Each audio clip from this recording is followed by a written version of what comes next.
আনাসের মুখটা কেমন জানি শুকনা, আনাসের চোখের নিচে কালো দাগ দেখা যায়। আনাসের মা ডাক দিয়ে কাঁদলো, আমার ছেলে আনাস কি খাইছে কি খায় নাই, না খায় রয়েছে মনে হয়, এই জন্য এরকম আস্তে আস্তে হাঁটে, আর চোখের নিচে কেমন জানি কালো দাগ দেখা যায়। আবার আনাসের মা নজর করে দেখতে পায় সাহাবী আনাস বারবার পেটে হাত দেয়। আনাসের মা ডাক দিয়ে বললেন, আল্লাহ, ঘটনা কি আমার প্রতি কে নেই বারবার পেটে হাত দেয়, আর এরকম করে হাঁটে কেন? মনে হয় আমার ছেলেটা খায় নাই। ওরে বলে থাকে বন্দা দড়ি, বাচ্চা ঝোলে তার বুকে, তবু মায়ে বাচ্চা ভোলে না, পড়লে হাজার দুঃখে। বিদেশেতে যদি কারো সন্তান মারা যায়, পশু পক্ষী না জানিতে জানে তাহার মা। কথা বলেন ঠিক না বেঠিক? হ্যাঁ বন্ধু, তুমি আমি যখন দেশের বাইরে থেকে আসি, তুমি আমি যখন আমার বন্ধুগণ কর্মের জায়গা থেকে আসি, এলাকার বন্ধু বান্ধবী, এলাকার ভাই বোন, আমার বন্ধুগণ, নিজের ছেলে মেয়ে, নিজের ভাই বোন, আত্মীয় স্বজন, আপনজন স্বজনদের প্রত্যেকের নজর থাকে তোমার আমার হাতের দিকে আর ব্যাক পকেটের দিকে, টোপলার দিকে। কিন্তু শুধুমাত্র দুইজন বরাবরের নজর থাকে তোমার আমার চেহারার দিকে। কতক্ষণ ঠিক না?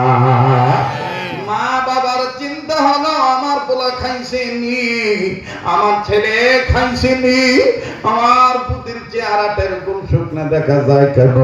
আনাসের মা ডাক দিয়ে বললেন, আল্লাহ, আনাস আজকে আসুক, আমি জিজ্ঞেস করে দেখব সে খাইছে কি খায় নাই। এবার আনাস মায়ের কাছাকাছি চলে আসলে লক্ষ্য করে শুনবেন বাবা, একটু যেন পয়েন্ট না হারায়। পয়েন্ট হারিয়ে ফেললে কিন্তু আলোচনা বুঝতে কষ্ট হয়। সাহাবী আনাস ডাক দিয়ে বললেন, আল্লাহ, আমার মা বুঝতে পারছে আমি ক্ষুধার্ত গো আল্লাহ। এখন যদি বলি আমি খাই নাই, আমার মা মহিলা মানুষ, আমার মা ফট করে বলতে পারে, কেমন নবীর দরবার থেকে আইলি, নবী তরে না কয় কেমনে বিদায় দিল। ওগো মালিক, আমি তোমার দরবারে বলি, আমি আমার মায়ের চেয়ে নবীর বেশি ভালোবাসি। আল্লাহ গো, আমার মা যদি আরেকবার জিজ্ঞাসা করে, আমি এমন ভাবে উত্তর দেব, মায়ের জবাবও ঠিক থাকবে, নবীর প্রেম ঠিক থাকবে। আওয়াজ দিয়ে বলেন না সুবহানাল্লাহ? আরেকবার আওয়াজ দিয়ে বলেন না সুবহানাল্লাহ? আবার সাহাবী আনাসের মা ডাক দিয়ে কয়, রে আনাস, তুমি কেন চুপ করে আছো? তুমি কি খাও নাই? আনাস ডাক দিয়ে বললেন, মা গো, নবী খাইলে আমি খাই, নবী না খাইলে আমি না খাইয়া থাকি। জবাবটা দেখছেন কত সুন্দর হয়ে গেল? সুবহানাল্লাহ বলে। নবী খাইলে আমি খাই, নবী না খাইলে আমি না খাইয়া থাকি।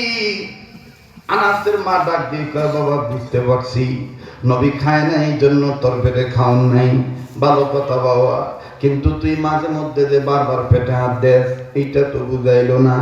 আনাস ডাক দিয়ে কয়, মা গো, ঘরে গেলে আমার পেটটা দেখলে বুঝবি আমি কেড়ে পেট হাতাই। এবার আনাস ঘরের মধ্যে প্রবেশ করলো। অবাজান আনাস যখন বিছানার উপরে বসলেন, আনাসের পেট থেকে পেটের চাদরটা সরে গেল। আনাসের মা নজর করে দেখতে পায় আনাসের পেটে কেমন জানি ছোট ছোট পাথর বান্ধা। আনাসের মা ডাক দিয়ে কয়, বাবা গো, পেটে কি লেগা পাথর বাঁধছো? ও বাবা, পেটে কি হয়েছে?